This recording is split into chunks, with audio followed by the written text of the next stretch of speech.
Sorato, o assunto hoje é estacionamento público, correto? Boa tarde mais uma vez.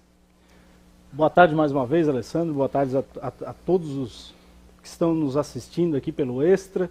O Extra que está aqui com agora até uma cadeira bonita aqui para o colunista, né? Agora a gente fica sentadinho, mas é um assunto, Alessandro, que está aqui em Tubarão principalmente bastante polêmico. Por quê? Porque as pessoas acham que como a contratação da empresa que fazia a gestão do estacionamento rotativo, a APAI e também a ME, foi suspensa, as pessoas acham que pode estacionar em qualquer lugar. Pode chegar lá e estacionar na vaga de idoso não sendo idoso, na vaga de deficiente físico não sendo deficiente físico, na vaga de carga e descarga, mesmo não tendo nada sendo transportado. Então as pessoas têm que entender que a lei que instituiu o estacionamento rotativo aqui na cidade de Tubarão, assim como todas as outras, essa lei continua valendo. A lei existe e você não pode estacionar nem no local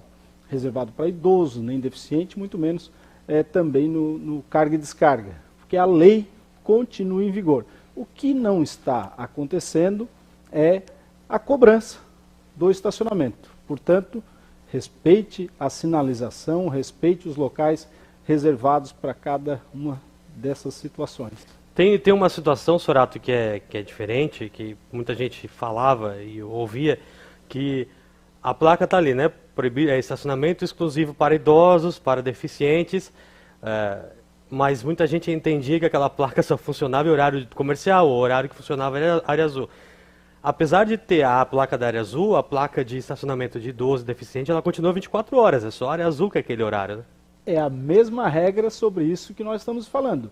A lei continua em vigor e é a mesma, com ou sem cobrança. Então, naquela vaga, não interessa se está cobrando ou também não interessa se é após o horário comercial ou não, aquela vaga está reservada tanto para os idosos, tanto para as pessoas com deficiência. Os idosos não deixam de ser idosos depois das 6 da tarde, né?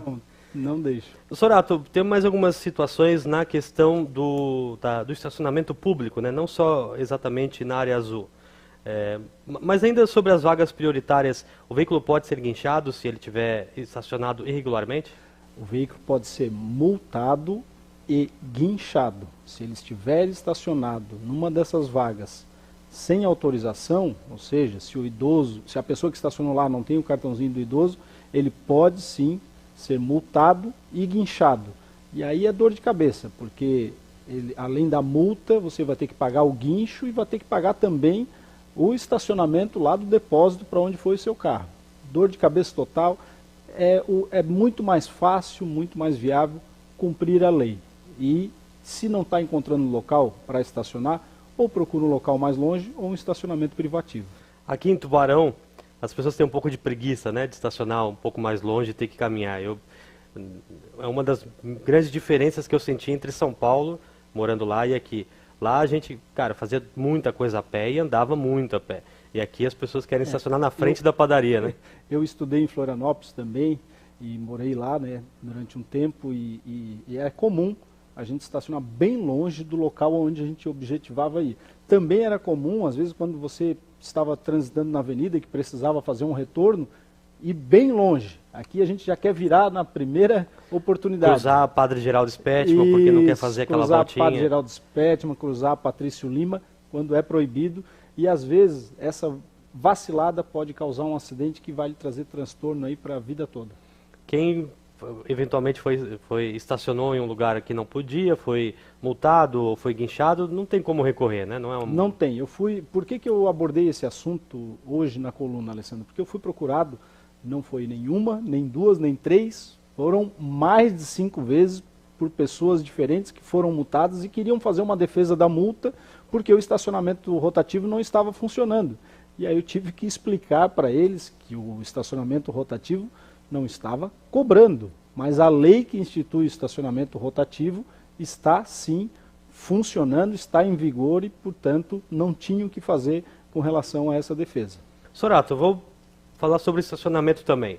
eu já vi, é comum, né? Não é eu já vi, é muito comum ver na frente de estacionamento de empresas que a calçada da empresa e a plaquinha.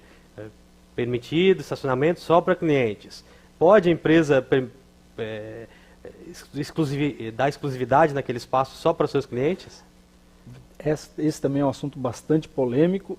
Não pode. A lei, se você está estacionado na parte que ainda é o passeio público, ali não pode delimitar como estacionamento exclusivo. Agora, se é a parte onde ficou reservado o passeio público e é mais um avanço, um recuo dentro da própria empresa, aí sim, a empresa pode delimitar, desde que, como disse, ficou reservado o passeio público, ou seja, a área pública para as pessoas, né? Então, não pode delimitar para as pessoas para a própria empresa, né, dizer que é um estacionamento próprio, se esse estacionamento está ocupando o passeio público.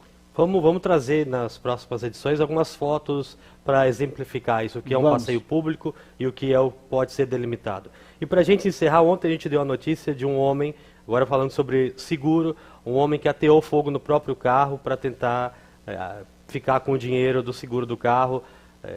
Quão perigosa é essa prática?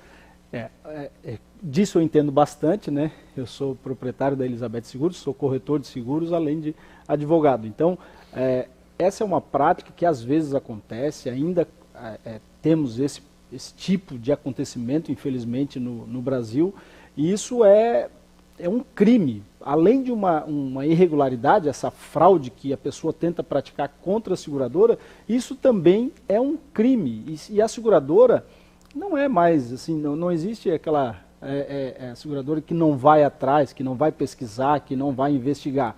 E a vida hoje em sociedade tecnológica como nós estamos, né, com câmeras para tudo quanto é lado, a seguradora vai em busca sim, e se ela descobrir essa fraude, além de você não receber o seguro, você também vai receber um processo crime por estelionato.